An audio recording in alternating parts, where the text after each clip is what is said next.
নমস্কার। অত্যন্ত দুঃখের সঙ্গে জানাতে হয় একটু ডানে আসেন, বামে আসেন। আমাদের জুলাই এবং আগস্টে সেই ছাত্র জনতার অভ্যুত্থান সংগঠিত হয়েছিল, সেই বিপ্লব ছিল হার মাংস রক্ত এক করে দেওয়া বিপ্লব। সেই বিপ্লবের বিনিময়ে আমরা ভেবেছিলাম রাষ্ট্রের সংস্কার হবে, কিন্তু পারতপক্ষে সংস্কার তো দূর কি বাত, ছাত্র জনতার কোন প্রকার ম্যান্ডেট ছাড়া উপদেষ্টা নিয়োগ করার সিদ্ধান্ত দেওয়া হয়েছে। সেই সিদ্ধান্ত সম্পূর্ণভাবে এই ছাত্র জনতা প্রত্যাখ্যান করেছে। সংস্কৃতি মন্ত্রী নিয়োগ করা হয়েছে মোস্তফা সরোয়ার ফারুকীকে। সংস্কৃতি বলতে কি বোঝেন তিনি? সংস্কৃতি বলতে কি বোঝেন তিনি? সংস্কৃতি কি বিদেশ থেকে, পশ্চিম থেকে ধার করে আনা জিনিস, নাকি প্রতিদিনকার বাংলাদেশে যেই জীবনযাত্রা করা হয় সেটি সংস্কৃতি? আমি তার জবাব জানতে চাই। যদি প্রাত্যহিক জীবনযাত্রা মানুষের ধর্মীয় মূল্যবোধ কারোর মধ্যে না থাকে, আমি বলতে চাই সে বাংলাদেশের সংস্কৃতিকে কখনোই ধারণ করে না।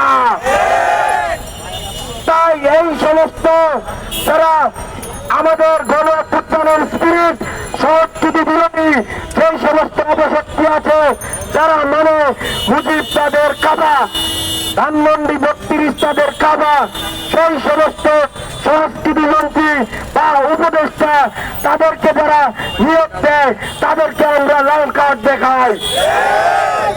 সংগ্রামী ভাই এবং বন্ধুগণ, 5 আগস্ট থেকে অনেক দিন চলে গেছে, সংস্কার করে অনেক আলাপ হয়েছে, কিন্তু বাস্তবতা ভিন্ন। আমরা দেখতে পাই ঢাকা বিশ্ববিদ্যালয় সহ সারা বাংলাদেশে সেই সমস্ত ছাত্র জনতা এই বিপ্লবে এসে আহত হয়েছে, তারা এখনো রাস্তায় রাস্তায় ঘুরছে। আমি স্পষ্ট বলে দিতে চাই, যদি এই সরকার সবচাইতে বড় করে স্টেক হোল্ডার এই গণ অভ্যুত্থানের তাদের ম্যান্ডেট না রাখে, তাহলে আমরা ওই সরকারকে রাখবো না।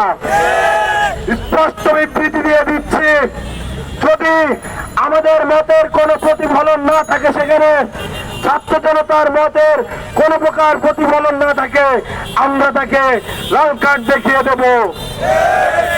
সংগ্রামী ভাই এবং বন্ধুগণ, আরেকটি কথা না বললেই নয়, আমরা দেখতে পাচ্ছি এইখানে আঞ্চলিকতাকে ইস্যু করা হচ্ছে। এইখানে দেখা যাচ্ছে যে সমস্ত উপদেষ্টারা নিয়োগকৃত হয়েছে শুধুমাত্র একটি রিজিয়নের, তারা অত্যন্ত দুঃখের সঙ্গে বলতে হয় আমাদের যারা উত্তরবঙ্গের আছেন, যখন কোন আন্দোলন কিংবা সংগ্রাম হয় তখন উত্তরবঙ্গের মানুষকে দরকার পড়ে, তাছাড়া আর কোনো সময় তাদেরকে দরকার পড়ে না। আমরা বলতে চাই এই আন্দোলনে ঢাকার ছাত্রবাড়ি, উত্তরা, মিরপুর, আশুলিয়া, যেমন লেনিনগ্রাদ হয়ে গেছিল, সারা দেশের মতো আমাদের উত্তরবঙ্গ কিন্তু আন্দোলনের হটস্পট ছিল।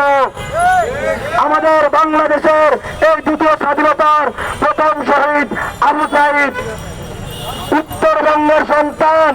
যদি কোনো ভালো মনে হয় উত্তরবঙ্গকে আবার বঞ্চিত করা হচ্ছে ফ্যাসিস্টের মতো, তাহলে আমরা উত্তরবঙ্গের পক্ষ থেকে লাল কার্ড দেখিয়ে দেব। আমি আমার বক্তব্যকে আর দীর্ঘায়িত করতে চাই না। এই সরকারে যারা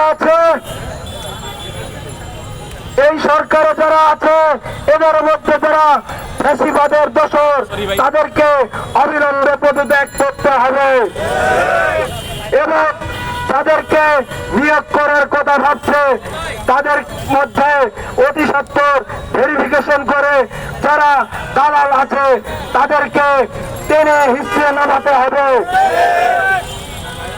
আমি আবারও জাতীয় ঐক্যের ডাক দিয়ে এবং ছাত্র জনতার ঐক্যের ডাক দিয়ে আমি আমার বক্তব্য শেষ করছি।